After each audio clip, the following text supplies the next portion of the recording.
Well, hi everyone. This is Mogul TV with London, and we have a very special, beautiful guest here with us today. I'm so pleased to even meet her myself, Miss Angela Primm. Angela Primm, how are you? Singer, speaker, Yeah. author. I think you're a book writer too, aren't Yes, I had, you? yes. Yeah, If that's everything. what you want to call it, yes. Yes, sir. Come on, Miss Primm. I've seen those videos, lady. You doing it. You are doing it. Oh, God is How good. are you God doing is today? We're so glad to have you with us on our media views today. Thank you for having me. Thank you so much. It's an honor to be here and to be recognized for the things that the Lord allows you to do. You know, you just kind of step in it and wonder, okay, what's going to happen now? So Well, since the Lord gave it to you, so that's what's happening. God's gonna definitely hook you up, make a way, right? yes, yes, all And the then time. things you probably didn't even expect. Did not Of course, even expect. all That's the right. time. That's right. That's And exactly right. hopefully, we still have to get our date together, see our dates jive together. But we're looking for Miss Prim to do a virtual, um, you know, vocal singing for us at our awards that's coming up in August. We just have to get our time together, our dates, and make sure everything is good for you. So we'll make sure that you can make an appearance. So that's going to be exciting. Yeah, that's going to be fun. And you say August, right? Sometimes in August, but I'll get the date for you exactly. You have to look at my records, so I won't be just you know how Miss Prim. I know we have a whole lot going on, I so we know. gotta always refer back to the notes Right, and not right. always speak off the top of your head unless you said it 100 times over and over again. And you know what I'm saying. I, So, exactly right. uh, and I'm so excited about that. Now I'm gonna read a little bit about you. Then I'm gonna turn it over to you. Now, folks, this is Miss Angela Prim. She is a singer, a speaker, an author. Ezra Primm is one of the premier voices of our time. Her musical history spans genres, continents, and audiences.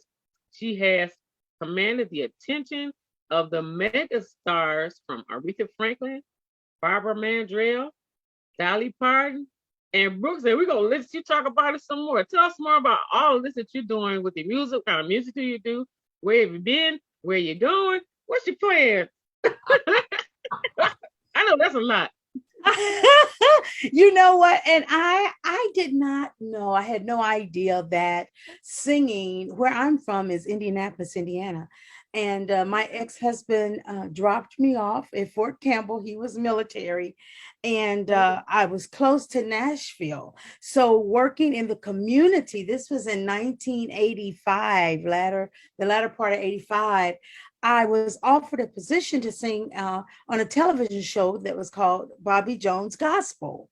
So I'm, going through the divorce and, not wanting to be a third wheel, on a bicycle. It was like, no, I've gone through this enough times to know you want somebody else, so Oh, going through a divorce and meeting his lovers, it just became hard. And the church oh my mothers kind of gosh. they'll tell you, to stay there, pray for him, pull him through Yes, and pull yes, him through. yes. Well, Mm-hmm. after I had prayed him through, I got through. You hear me, London? I was like, okay, Wow. fourth time, that's it. So I was Fort Campbell is only like a 40-minute commute from Fort Campbell to Nashville. And I Mm-hmm. either have a choice to go to Nashville or go back home to Indianapolis. Okay. And and my mindset as a singer or someone who loves music, which I was doing the television show, I knew that I would not be able to pursue a career in singing on a television show in Indianapolis because no one, kind of no one knew me, not saying that I was all of that, but the Lord had already given me connections in Nashville. So I just felt Mm. it was wise. It was wisdom that said, use what you got. And they were able to relocate me from Fort Campbell to Nashville. And I've been singing professionally. And when I say professionally, I mean I've gotten a check with singing. Yes, that's what that means.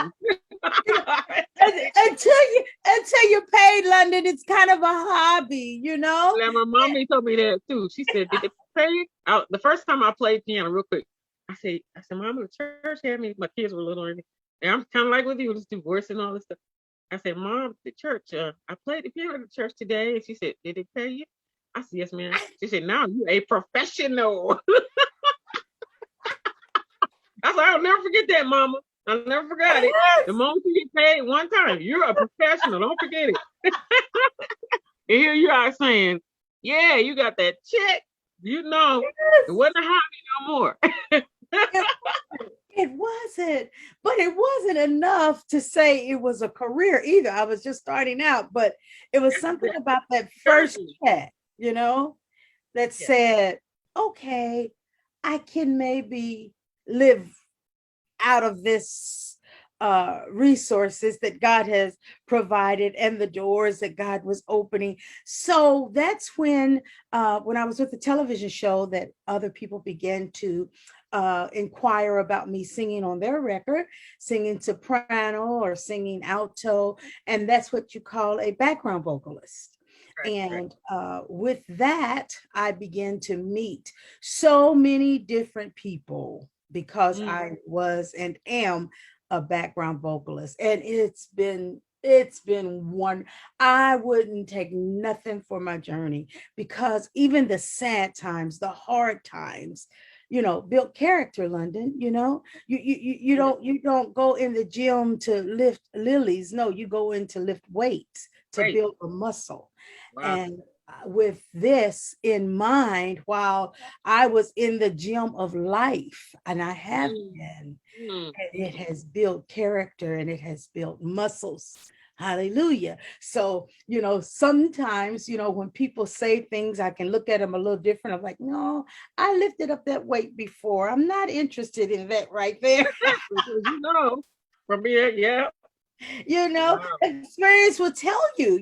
Some people will Definitely. come at you and want you to sign contracts, and they don't have a con or a track. It's just Yeah, watch out, make sure you are not a con. Right? Okay.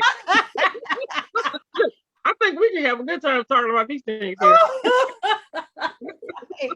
no, that's not, something about that ain't right. That's right. But living in a city where so many people are singers, so Right. many people are singers, it's a blessing to just be counted Mhm. as one that's here. Definitely. I'm grateful. Definitely. That's Yes. awesome. Well, but you also do a lot of soul singing, because I saw on your website. I'm in that crowd. See, you do have the muscle. Whatever those muscles did, I tell you, you get up there and then the Lord comes down and just takes right over, and everybody is in the spirit. And I'll tell you, you do an awesome, beautiful job. It's very exciting. So Oh, yeah, I said, wow, that lady, you are doing an awesome job singing and ministry and all the packages God have put together for you, all in that one thing. They say exuberant. It comes out yes, yes. a And lot. that's what he does. That's God. That's Amen. God. Yes. And some people don't know what to call it. A lot of the country artists, they'll call us and say, we need you on this song for that soulful stuff you do. Mm-hmm. And Mm-hmm. let's get it done. But I had one producer who didn't know what to call it. Soulful or ad lib tracks is what the official name is, ad lib track. But Okay. Okay. London, he said, on this part right here, I want you to give us some slave tones. What? Oh, oh no. So wait, Oh, me and my god sister, because she's he like, had the nerve enough to say that to he did, but he didn't mean any harm. He was an older white guy, and all he knew were the moans and the growls. So I said, oh no, we're not gonna do that. you? Oh my goodness. I don't know anything about slave tones. Now, But my god sister was not as nice. She said, "Now you give me a whip and a chain, and I'll show you some slave No, she talk." didn't. No, was she there? Was she there? Yes, She said that to him? yes, Oh Lord. yes. So I was like, Oh "This is man. not nice. This is not going to be good. Lord, deliver me." But Wow. it's Some people been need to a learn. long time. Just It's goes been to show you how people need to learn. They need to learn, and you see where people come from. Maybe that's why they think it's okay. yeah, Oh my! I don't know yeah, if I could. yeah. Woo! I don't know if I could have been as graceful. I probably would have eloquently told the man, "Listen, it definitely had to take God to help you out in that situation." It was, and there was a white guy that was singing with us, and when that came out of the producer's mouth, the white guy said, "Oh my God, I Even can't he knew. believe it!" Even he knew that wasn't that was Yeah, that was too much. That was oh man. oh gosh. But we are called in to add our tones, because our tones are a little different than our white brothers and sisters, They're and, very and spiritual, the texture very, very different. It's essence, lots of essence, a lot of sensual, essence. It's sensual. thicker. It's a lot. Yeah, The vibrato is different. Now, a yeah, lot of my white brothers and sisters, now they can blow, yeah. and they've studied our innuendos enough to kind of get the flavor. But I traveled before COVID, pre-COVID. I was in Norway every year teaching the sound of Black Really gospel music, awesome. and they love it.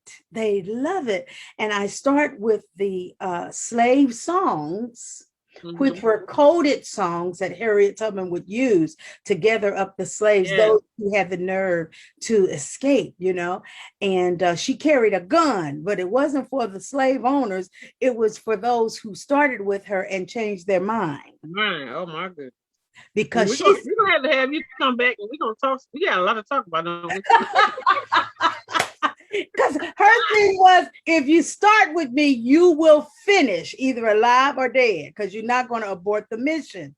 Wow. So there were slave songs like "Still Away" and "Swing Low, Sweet Chariot." So when I'm in Norway, I sing these songs, but I tell them and inform them that I'm not African. I am Black, I'm American, African American, and my sound is different from that of an African. And it's the infusion of the two, the white and the Black, and you get that Black gospel sound. And Yes. Mahalia, she was such an intricate part of introducing a new sound of Yes. gospel music. It's the thing is those are our ancestors, and and I will say for myself and some different things that I've done in life that I wasn't there. Like you said, I wasn't there. I wasn't born there, but I can feel the spirit of there. And especially it depends on who's doing what at what particular time, and everything just comes out. It's like a replay in your spirit. So we inherited a lot of that. We inherited the soul we through experience Oh in yeah, life. Our spirit, no, we've been taught this even before we were born. that's Of right. the singing and the intenseness, the dramas of it. It's just inborn. It's really a blessing. Maybe the way it came might is not cool, but it's something very blessed about Oh, the sorry, precious. No. hi boo boo. I think she's saying amen. No, ma'am. No. But I tell you, it's the passion is something that cannot be replicated. Can't be replicated. That's It right. cannot be. I mean, you can study the music and you can know it, you can rehearse it, but there is something about uh the It's the connection. culture. It's the culture and something that we're Yes, born with. It's inborn. yes, Actually, it's yes. a great, awesome gift from God. That's what it is. It is. It is. I remember my mother. Now, my sister used to sing with James Brown. So she was his background vocalist when he would come to the city, and she did some That was track. her saying they going like about get up, get on up. Was that her back there? Get on up. Yeah. I see it. And I remember her being so particular about saying